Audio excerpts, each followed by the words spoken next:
नमस्कार दोस्तों, मैं विकास शाक्य एक बार फिर से आपका स्वागत करता हूं अपने चैनल पर। और आज हम डिस्कस करने जा रहे हैं एनसीईआरटी की जो क्लास 6 की जो जियोग्राफी की बुक है, भूगोल की जो बुक है, उसका चैप्टर नंबर 4। इस चैप्टर का टाइटल है मैप्स, यानी मानचित्र, खाका, रेखा चित्र, इन सब के बारे में पढ़ेंगे। इस चैप्टर में हम पढ़ेंगे बेसिकली मैप्स के बारे में। ठीक है, मैप्स में, रेखा चित्र में, खाका में, और जो हमारा ग्लोब है, पूरा जो मानचित्र है, उसमें थोड़ा डिफरेंस होता है। तो इन डिफरेंसेस को समझते हुए हम चलेंगे। ठीक है, तो आइए मैं इसको हटा देता हूँ।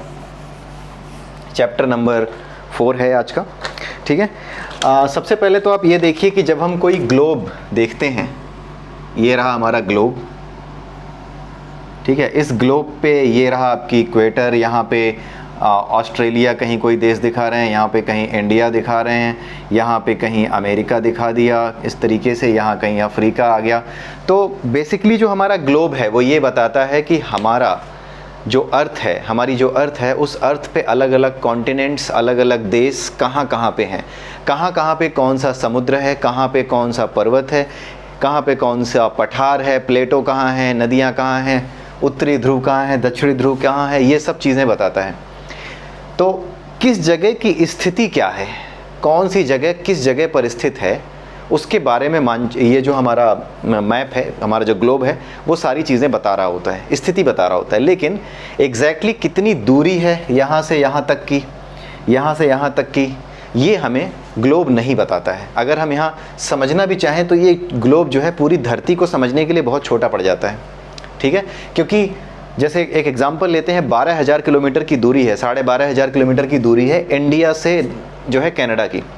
ठीक है, लेकिन अब ये 12,500 किलोमीटर की दूरी अगर हम दिखाना चाहें, यहाँ पर हो सकता है कि हम एक छोटा सा वो लेकर के, मानचित्र लेकर के दिखा सकते हैं कि हाँ, यहाँ से लेकर के यहाँ तक की दूरी 12,500 किलोमीटर दूरी है, यहाँ से यहाँ तक की। ठीक है, तो वो चीज़ छोटे से ग्लोब में ना कैसे दिखाई जाए, वो थोड़ी सी कॉम्प्लिकेटेड हो जाती है। इसीलिए पूरे ग्लोब में हम पूरी अर्थ को देखते हैं, हर अर्थ के ऊपर हर एक कंट्री को देखते हैं, उसकी बात करते हैं। लेकिन जब हमें एक कंट्री की बात, पूरे के पूरे ग्लोब की बात ना करके किसी एक कंट्री के बारे में, कोई दो आसपास की कंट्रीज़ के बारे में कितनी दूरी है, या किसी एक कंट्री का टोटल कितना लोकेशन है, कहाँ कहाँ कितनी कितनी दूरी पर जो है वो उसकी अलग अलग जो स्टेट्स हैं वो सिचुएटेड हैं।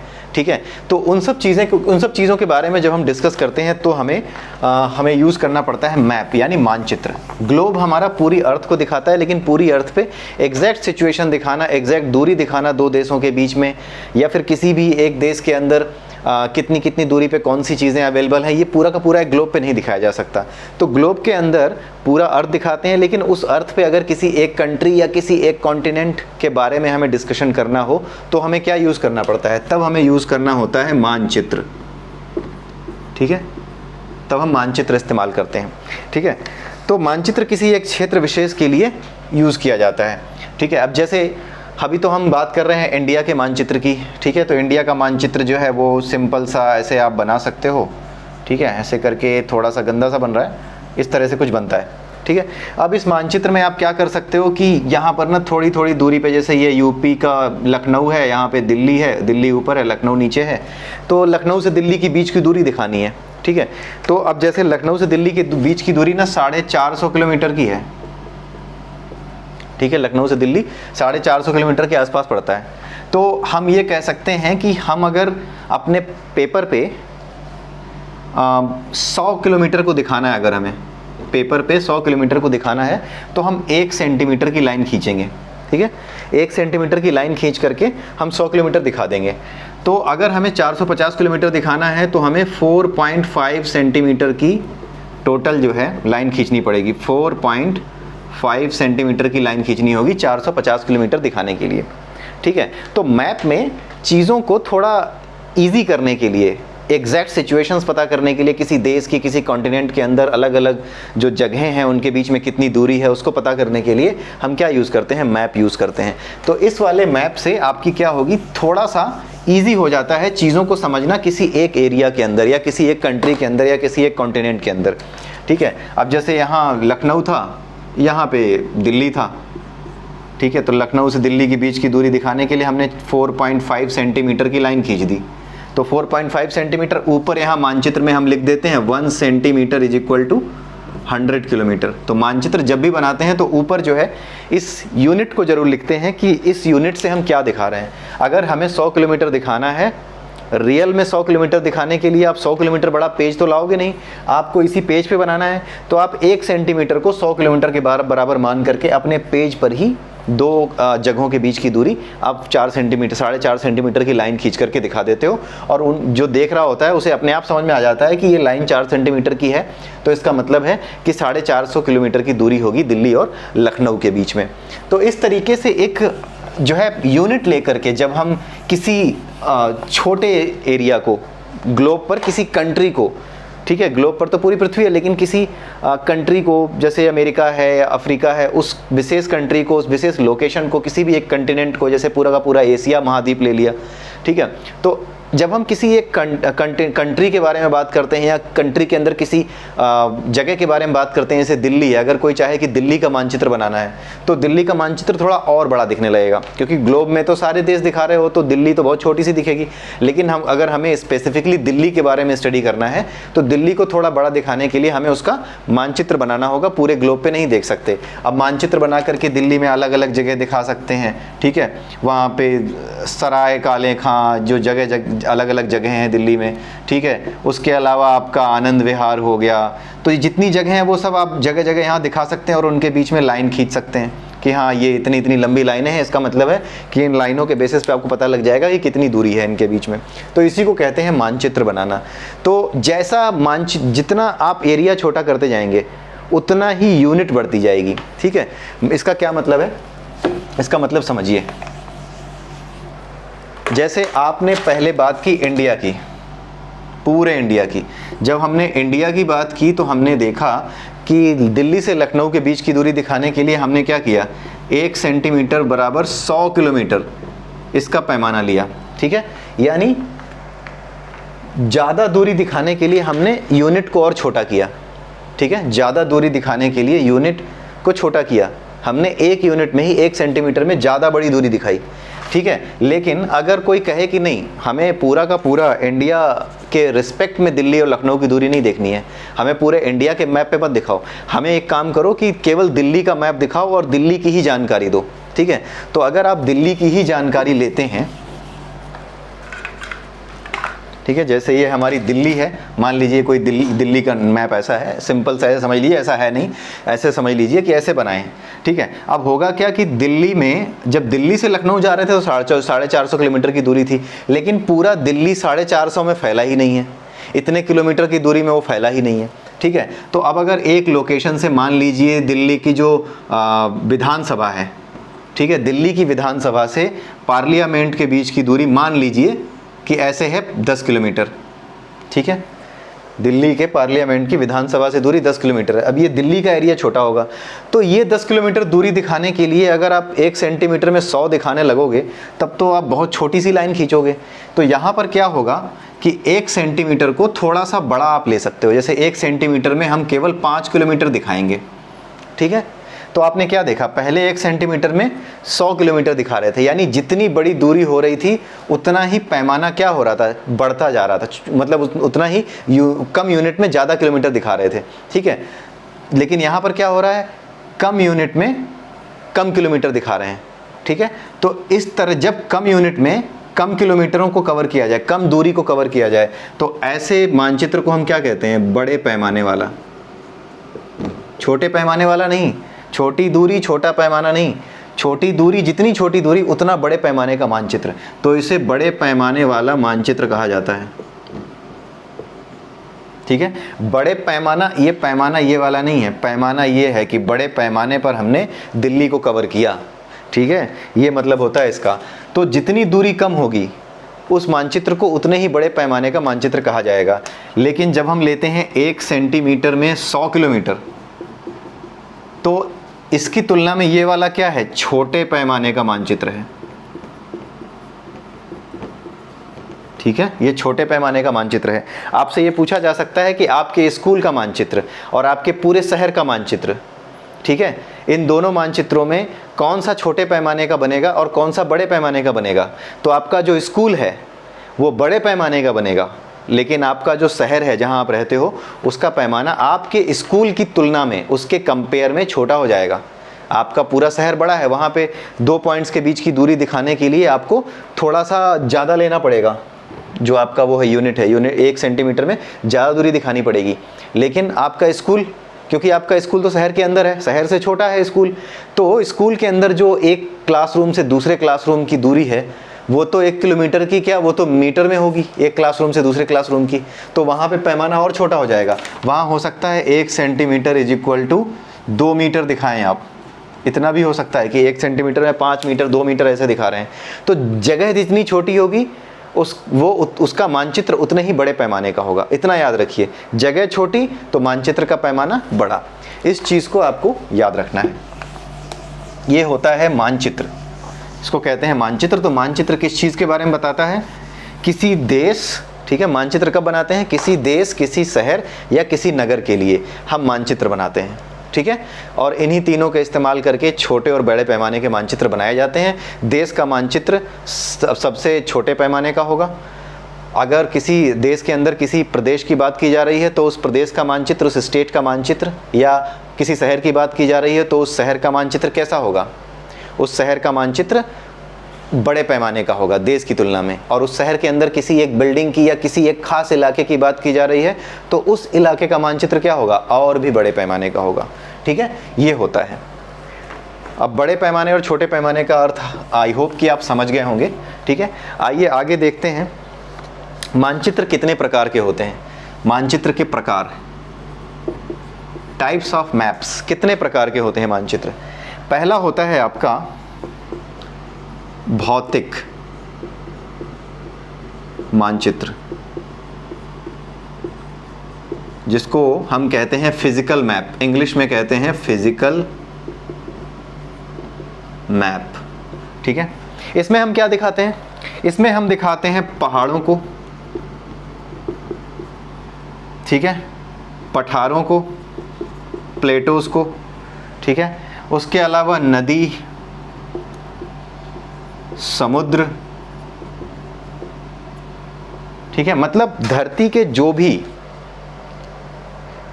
ऊपर जो भी ऐसी संरचनाएं हैं जो धरती के ऊपर बनी हुई हैं, अपने आप प्रकट हुई हैं, जैसे पर्वत हैं, पहाड़ हैं, माउंटेन्स हैं, प्लेटोज हैं, ठीक है। ये सारी चीज़ें, नदियाँ, ठीक है, समुंदर, ये सारी चीज़ें क्या है? धरती के जितने भी ऊंचे नीचे स्थल हैं जो अपने आप बने हैं, प्राकृतिक रूप से बने हैं, उनको दिखाने के लिए जिस मानचित्र का इस्तेमाल किया जाता है उस मानचित्र को क्या कहते हैं? भौतिक मानचित्र कहते हैं। सिंपल सा है ये। तो इस तरह के मानचित्र में कहीं किसी जगह का नाम नहीं लिखते हैं।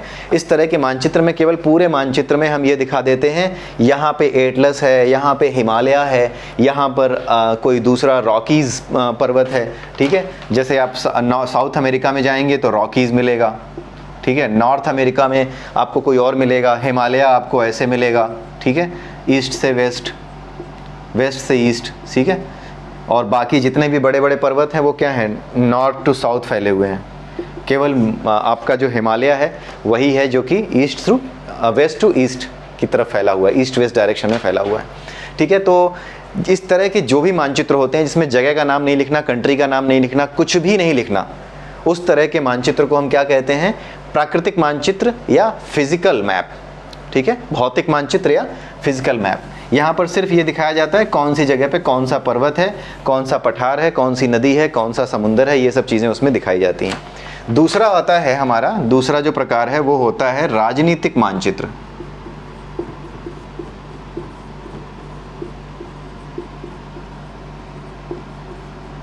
राजनीतिक मानचित्र में क्या होता है कि आप किसी देश की जो सीमाएं हैं, जो बाउंड्रीज़ हैं, जैसे इंडिया की बाउंड्री यहाँ ख़त्म हो रही है, यहाँ से पाकिस्तान की शुरू हो रही है, तो ये बाउंड्री कहाँ पे है, इस जगह का नाम क्या है, ये कितनी लंबी बाउंड्री है, ये सारी चीज़ें जो दिखाई जाती हैं जिस तरह के मैप में, कि किसी कंट्री की, किसी स्टेट की, ठीक है, किसी सिटी की किस तरह की बाउंड्री है और कितने में वो फैला हुआ है।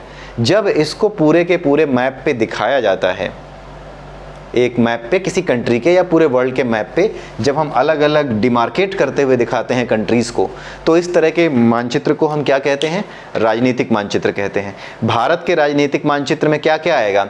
पूरे इंडिया का मैप आएगा और इंडिया के अलावा उसमें दिखाया जाएगा यूपी का कितना एरिया है, कहाँ है यूपी और कितने में फैला हुआ है, कहाँ तक उसकी बाउंड्री है। आपने देखा होगा अगर आप इंडिया का पॉलिटिकल मैप खरीदते हैं तो उसमें बाउंड्रीज बनी होती हैं, ठीक है। लेकिन अगर आप फिजिकल मैप खरीदते हैं प्रैक्टिस के लिए तो उसमें बाउंड्रीज नहीं बनी होती हैं। कभी आप जाइएगा खरीदने तो फिजिकल मैप अगर मांगेंगे प्रैक्टिस के लिए तो उस पर बाउंड्रीज नहीं होंगी, लेकिन अगर पॉलिटिकल मैप मांगेंगे ना तो उसमें हर स्टेट के लिए बाउंड्री दिखेगी और आपको उसमें पूछा जाएगा कि कौन सा स्टेट कहाँ है, वहाँ पर ज़रा उसके बारे में बताइए, उसका नाम लिखिए। कई बार एग्जाम में आपसे ये कहा जाता है कि यहाँ पर जो यूपी है उस स्टेट का नाम बताइए कौन सा है। यहाँ पे 3-4 स्टेट दे देगा कि उन स्टेट्स को कलर कीजिए, ठीक है। इस तरह के एग्जाम्स में क्वेश्चन बहुत से पूछे जाते हैं। कॉम्पिटिटिव एग्जाम्स में तो नहीं, वहाँ तो टिक मारना होता है, लेकिन रिटन एग्जाम में पूछे जा सकते हैं।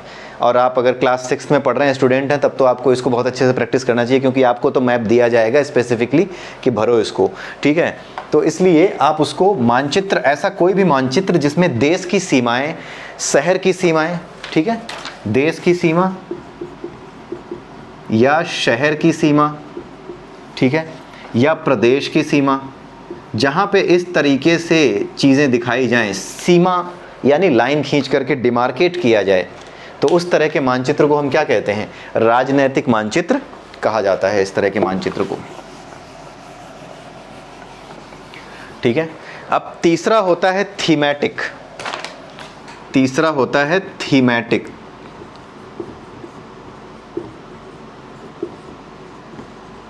ठीक है, थीमेटिक का मतलब होता है किसी थीम पे बेस्ड। जैसे आप लोग प्ले करते होंगे तो प्ले का कुछ थीम होता होगा कि आज की प्ले का थीम है एंशिएंट इंडिया। एंशिएंट इंडिया में लोग कैसे रहते थे, कैसे कपड़े पहनते थे, वैसा हम बताएंगे। उसी तरीके से थीमेटिक जो मैप होता है उसमें क्या करते हैं, हम कोई एक थीम ले लेते हैं। जैसे पूरी दुनिया में कहीं पर कुछ कंट्रीज़ ऐसी होंगी जहाँ पे बहुत ज़्यादा लोहा मिलता होगा, ठीक है, और कुछ कंट्रीज़ ऐसी होती होंगी जहाँ पे लोहा मिलता ही नहीं होगा या कम मिलता होगा। तो अगर कोई ये कहे कि पूरी दुनिया में जहाँ जहाँ लोहा मिलता है उसी जगह को हम क्या करेंगे, मार्किंग करेंगे उसकी पूरे मैप पे, तो इस तरह का मैप क्या कहलाएगा? थीमेटिक मैप कहलाएगा। दूसरा एग्जाम्पल क्या हो सकता है कि जहाँ जहाँ पर पूरे की पूरी दुनिया में गेहूं की फसल, जो व्हीट है उसकी फसल, उसकी क्रॉप ज़्यादा होती है, उस जगह को मार्क करेंगे।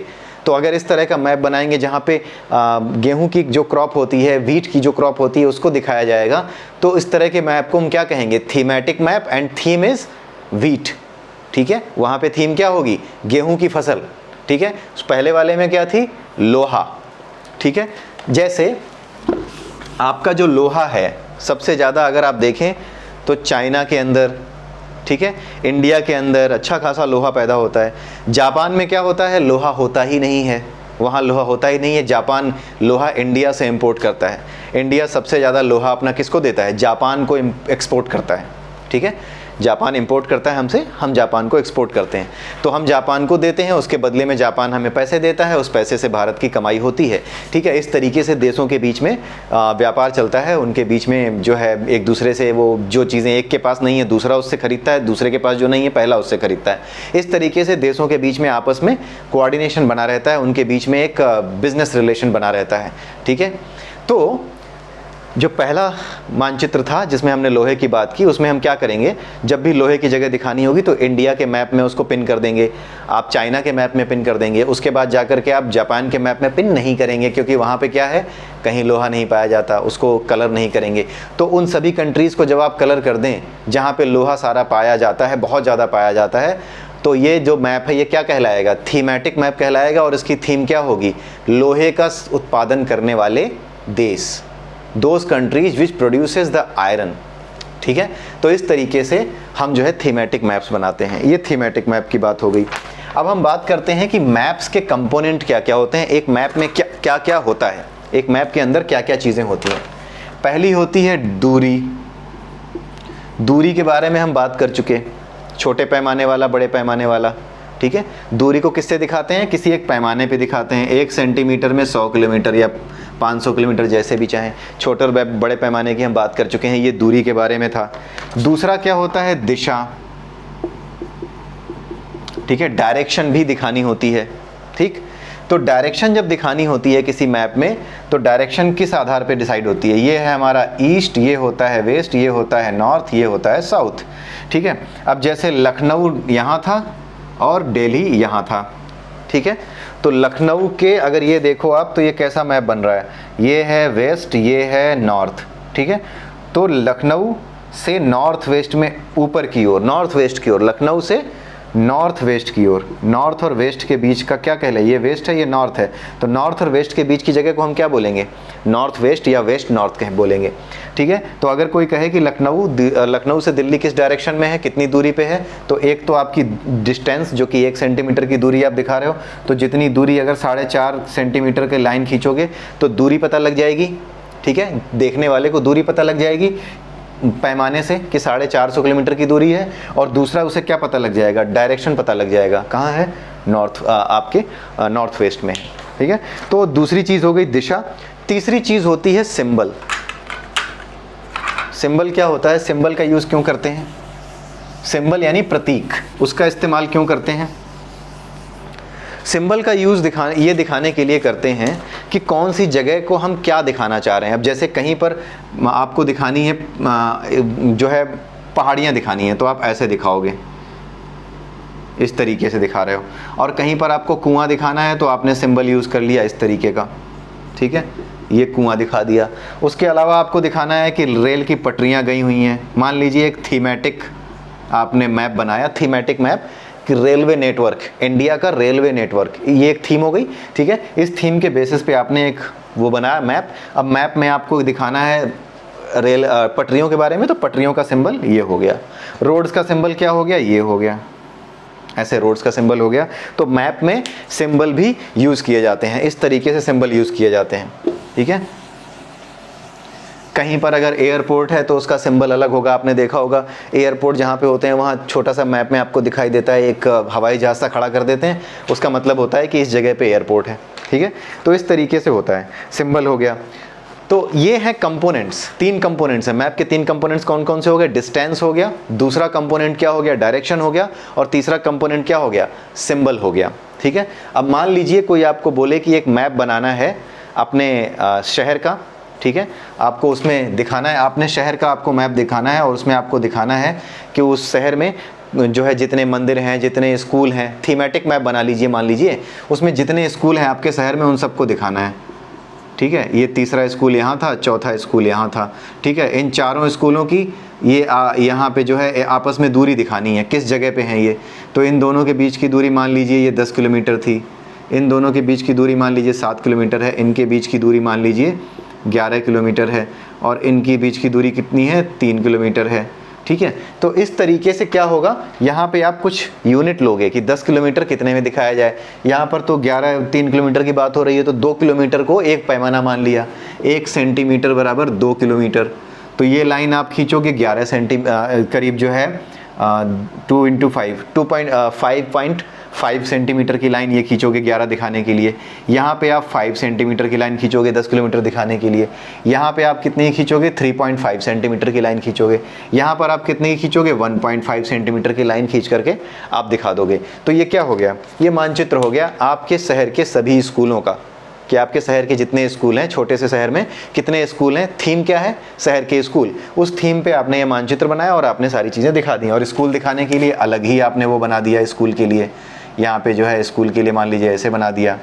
ठीक है, अब यहाँ पे क्या है कि मंदिर दिखाने हैं, तो मंदिर के लिए आपने सिंबल कैसा यूज़ कर लिया? ऐसे यूज़ कर लिया। ठीक है, मस्जिद दिखानी है तो ऐसे करके चंदा तारा बना दिया। ठीक है, तो इस तरीके से थीमेटिक मानचित्र बनाने की आप प्रैक्टिस कर सकते हैं कि अपने शहर के सारे जितने भी स्कूल हैं, या जितने भी मंदिर हैं, या जितने भी मस्जिदें हैं, गुरुद्वारे हैं, सिखों के जो गुरुद्वारे होते हैं, और जितने भी गिरजाघर हैं, उनके बारे में आपने एक मैप पे दिखाना शुरू किया किससे किसकी दूरी कितनी है। ठीक है, तो इस तरीके से आप प्रैक्टिस कर सकते हैं बनाने की। अब हम देखते हैं रेखा चित्र किसे कहते हैं। ठीक है, मैप में क्या करते थे, मानचित्र में हम क्या करते थे? मानचित्र में हम एक यूनिट लेते थे। रेखा चित्र क्या होता है? ये रियलिस्टिक नहीं होता, ये हमारे मेमोरी पे बेस्ड होता है। ठीक है। अब जैसे कोई पूछे कि मेरे घर से, ये मेरा घर है, मेरे घर से मुझे सुरेश के घर जाना है, ये सुरेश का घर है, ये मेरा घर है, ठीक है, मुझे इसके घर जाना है, ठीक है, और रास्ते जो है कुछ ऐसे हैं कि पहले मुझे यहाँ जाना होगा नॉर्थ में, कितने दूर, 2 किलोमीटर, पहले 2 किलोमीटर नॉर्थ जाना होगा, उसके बाद मुझे यहाँ जाना होगा ईस्ट में, ईस्ट के बाद फिर मुझे ऊपर जाना होगा, फिर से नॉर्थ में जाना होगा, नॉर्थ में जाने के बाद फिर थोड़ा सा ईस्ट जा कर के फिर जब मैं यहाँ आऊँगा साउथ की ओर, तब जा कर के मैं इसके सुरेश के घर पहुँचूँगा, ठीक है। तो ऐसे जो मानचित्र बनाए जाते हैं, इस तरीके से जो मानचित्र बनाए जाते हैं, इनको मानचित्र नहीं कहते, इनको रेखा चित्र कहते हैं। और ये किस पे आधारित होते हैं, आपकी मेमोरी पे, ठीक है। आप बताते हो कि पहले मैं इतना दूरी गया, लगभग 2 किलोमीटर गया, 2 किलोमीटर के बाद फिर मैं उधर मुड़ा साउथ में, फिर साउथ मुड़ने के बाद फिर मैं सीधा गया, इस तरीके से मैं उसके घर पहुंच गया। और आपका दोस्त कहे कि यार ठीक से बता, थोड़ा सा मैप बना करके, ठीक है। तो आपने जब ये मैप बना के उसको बताया कि पहले 2 गया, फिर 1 गया, फिर से 2 गया, फिर 3 गया, फिर से जो है आधा किलोमीटर चला, तब जाके मैं उसके घर पहुँचा, साउथ चलने पर, साउथ आधा किलोमीटर साउथ चलने पहुँचा। तो इस तरह से जब आप मेमोरी के बेस पर कुछ बनाते हो, कोई एक नक्शा बनाते हो, किसी को डायरेक्शन बताते हो, तो इस तरह के मानचित्र को क्या कहते हैं, रेखा चित्र कहते हैं, ठीक है। तो ये रेखा चित्र आपकी समझ में आया, आई होप कि आपको समझ में आया होगा। उसके बाद होता है खाका। खाका क्या होता है, ये बड़े पैमाने का मानचित्र होता है। बड़े पैमाने छोटे पैमाने का आपको मतलब पता है, ठीक है। यूनिट में जितना कम लेना पड़े, 1 सेंटीमीटर में अगर मुझे 2 किलोमीटर या 2 मीटर ही लेना पड़ रहा है, जो कि बहुत छोटी वैल्यू है, ठीक है।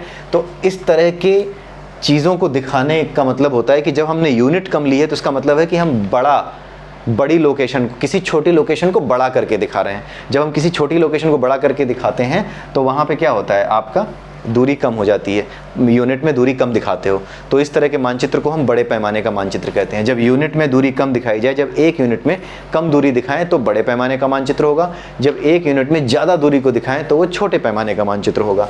ये डिफरेंस होता है। तो खाका आपका बहुत ही छोटी जगह का बनाया जाता है। जैसे अगर कोई बोले कि आपका जो घर बन रहा है, उस घर में कमरे की लंबाई चौड़ाई ये सब बताओ कितनी है, तो आप जो है ऐसे करके बनाना शुरू करोगे कि यार ये रहा कमरा, ऐसे कमरा है, ये जो है इसका पूरा खाका है, इसमें जो है 3 मीटर ऊंचाई है, 2 मीटर इसकी चौड़ाई है और लंबाई इसकी 5 मीटर है, ठीक है। तो ये क्या हो गया, ये खाका हो गया, ठीक है। अब ये 5 मीटर दिखाने के लिए अब आपने 1 सेंटीमीटर में 1 मीटर दिखा दिया। कहाँ आप 100 किलोमीटर दिखा रहे थे, अब सिर्फ 1 मीटर दिखा रहे हैं। तो यूनिट में, एक यूनिट में जितनी कम दूरी दिखाएंगे उतना ही वो बड़े पैमाने का मानचित्र होगा। और खाका क्या होता है, ये सबसे बड़े पैमाने का मानचित्र माना जाता है। खाका जो है तब खींचा जाता है जब बड़े पैमाने का मानचित्र बनाना हो, ठीक है। तो खाका क्या है, बड़े पैमाने का मानचित्र है। तो आज के लिए बस इतना ही है और ये चैप्टर इतना ही है। चैप्टर 4 में इतनी ही चीज़ें हैं, मानचित्र, खाका, रेखा चित्र, इसके बारे में बताया गया था। तो आई होप कि आपको ये चीज़ें समझ में आई होंगी। और अगले वीडियो में हम अगले चैप्टर यानी चैप्टर नंबर 5 के साथ फिर मिलेंगे। तब तक के लिए आप लोग मेरे चैनल को सब्सक्राइब कीजिए, मेरी वीडियोस को शेयर कीजिए अपने दोस्तों के साथ और तुरंत अभी के अभी आप मेरे वीडियो को लाइक कर दीजिए प्लीज़। और जल्दी से जल्दी आप जुड़ जाइए अपने दोस्तों के साथ मेरे इस चैनल पर, क्योंकि आगे चल के और भी अच्छी चीज़ें हम पढ़ने जा रहे हैं। अलग अलग सब्जेक्ट्स, कोई भी सब्जेक्ट हो, इवन मैथमेटिक्स हो या कुछ भी हो, ये सारे सब्जेक्ट्स हम एक एक करके कवर करना शुरू करेंगे जो एनसीईआरटी के सिलेबस में हैं। अभी मैं ज्योग्राफी पढ़ा रहा हूँ, ज्योग्राफी के बाद हम देखेंगे सोशल साइंस को पकड़ेंगे, सोशल साइंस के बाद हम किसी और चीज़ को पकड़ेंगे। हर सब्जेक्ट को हम पकड़ते हुए चलेंगे हमारे इस वीडियो चैनल पर, ठीक है। तो हमारे इस यूट्यूब चैनल पर हमारे साथ बने रहिए और इसी तरह से आपका साथ बना रहे, आई होप। और आज के लिए बस इतना ही, अगले वीडियो में फिर मिलेंगे। तब तक के लिए have a nice day, bye bye.